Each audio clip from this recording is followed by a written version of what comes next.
അസ്സലാമു അലൈക്കും വറഹ്മത്തുള്ളാഹി വബറകാതുഹു. പ്രിയപ്പെട്ട സഹോദരന്മാരെ, നമ്മുടെ വീടിൻ്റെ പരിസരത്തിൽ ആരെങ്കിലും എന്തെങ്കിലും സിഹറിൻ്റെ പ്രയോഗങ്ങൾ നടത്തിയിട്ടുണ്ടെങ്കിൽ, അതല്ല ഒരുപാട് കാലം മുമ്പ് ആരെങ്കിലും സിഹർ ചെയ്ത ഭൂമിയാണെങ്കിൽ, അവിടെയുണ്ടാകുന്ന ബുദ്ധിമുട്ടുകൾ, അതിൻ്റെ പ്രയാസങ്ങൾ നീങ്ങിക്കിട്ടാൻ വേണ്ടിയിട്ടുള്ള ഒരു അമലാണ് ഞാനിപ്പോൾ പറയുന്നത്.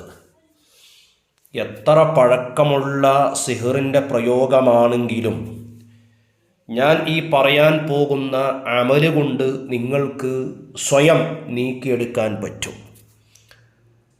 ആദ്യം നിങ്ങൾ ചെയ്യേണ്ടത്, ഒരു പാത്രത്തിൽ വെള്ളം എടുക്കുക.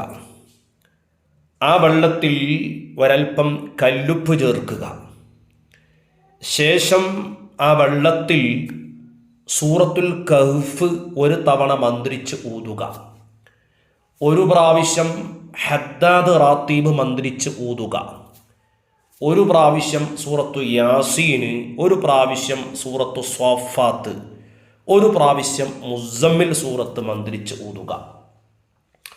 ഈ വെള്ളം 7 ദിവസം വീടിൻ്റെ ചുറ്റും ഒഴിച്ചു കൊടുക്കുക. ഇട മുറിയാതെ ഒഴിക്കണം. എന്ന് പറഞ്ഞാൽ ഒഴിക്കുമ്പോൾ ഇട വരാൻ പാടില്ല. എല്ലാ ഭാഗത്തും ഈ വെള്ളം എത്തണം. ഇങ്ങനെ 7 ദിവസം നിങ്ങൾ ചെയ്യണം. 7 ദിവസം ഇത് ചെയ്തതിന് ശേഷം 4 കുപ്പി എടുക്കുക. ചില്ല് കുപ്പിയാണ് വേണ്ടത്. ആ കുപ്പി എടുത്ത് വെക്കുക. അതോടൊപ്പം 200 ഗ്രാം ഇടംപിരി വലംപിരി വാങ്ങുക. ഇത് 200 ഗ്രാം വാങ്ങി ഒരു പാത്രത്തിൽ ഇട്ട്, ആ പാത്രത്തിൽ അൽ ബഖറ സൂറത്ത് പൂർണ്ണമായി മന്ത്രിച്ച് ഊതണം. ഏതിൽ? ഈ ഇടംപിരിയിലും വലംപിരിയിലും. ശേഷം ഇത് പച്ചക്കർപ്പൂരം ചേർത്ത് കത്തിച്ച് കരിച്ച് കളയുക. അതൊരു ഭസ്മമായിട്ട് കിട്ടും. ഈ 200 ഗ്രാം ഭസ്മം 4 കുപ്പിയിലും ആക്കുക.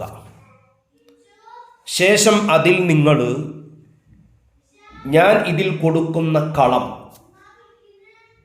വെള്ള പേപ്പറിൽ വരയുക.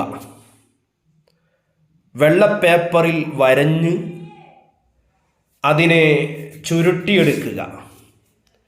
എടുത്തതിന് ശേഷം 17 തവണ ആയത്തുൽ കുർസി ഓതി അതിൽ ഊതുക.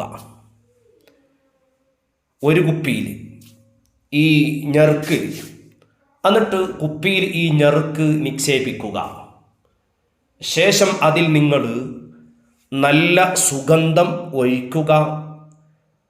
റോസ് വാട്ടർ ഒഴിച്ച് നിറക്കുക. എന്നിട്ട് നല്ലവണ്ണം കുലുക്കി. അപ്പം ചിലർക്ക് സംശയമുണ്ടാകും, അതിൽ എഴുതി വച്ചിരിക്കുന്ന പേപ്പർ നശിച്ചു പോകൂലേ എന്ന്. കുഴപ്പമില്ല. ഇത് 4 കുപ്പിയിലും ഈ രൂപത്തിൽ തന്നെ ചെയ്ത് പ്രയാസം തോന്നുന്ന ഭൂമിയിൽ കുഴിച്ചിട്ടാൽ അവിടുത്തെ പ്രയാസങ്ങളെല്ലാം നീങ്ങിപ്പോകും. പൈശാചികമായ ബാധ പോലും നീങ്ങിയിട്ട് പോകും. പ്രയാസപ്പെടുന്നവർക്ക് ഈ അമല് ചെയ്യാവുന്നതാണ്. ഇടംപിരി വലംപിരി 200 ഗ്രാമാണ് വാങ്ങേണ്ടത്. ഇൻഷാ അല്ലാഹ് എന്തെങ്കിലും സംശയങ്ങളുണ്ടെങ്കിൽ വാട്സപ്പിൽ ബന്ധപ്പെടുക, ചോദിക്കുക. മെസ്സേജ് അയച്ചു കഴിഞ്ഞാൽ പിന്നെ കോൾ ചെയ്യരുത്. സമയവും സന്ദർഭവും നോക്കിയിട്ട് അതിനുള്ള മറുപടി ഞാൻ പറയും. കാരണം അമലിൻ്റെ സമയത്ത് ഞാൻ ആരുടെയും ഫോൺ എടുക്കാറില്ല, അതിന് മറുപടി കൊടുക്കാറും ഇല്ല. അതുകൊണ്ട് പ്രത്യേകിച്ച് കാര്യങ്ങളൊക്കെ മനസ്സിലാക്കി ആവശ്യക്കാർ അത്യാവശ്യമായി വരുമ്പോൾ മാത്രം മെസ്സേജ് ചെയ്യുക. അല്ലാത്തവർക്ക് 1, 2, 3 തവണ വീഡിയോ കണ്ട് കാര്യങ്ങൾ മനസ്സിലാക്കിയെടുക്കുക. അസ്സലാമു അലൈക്കും വറഹ്മത്തുള്ളാഹി വബറകാതുഹു.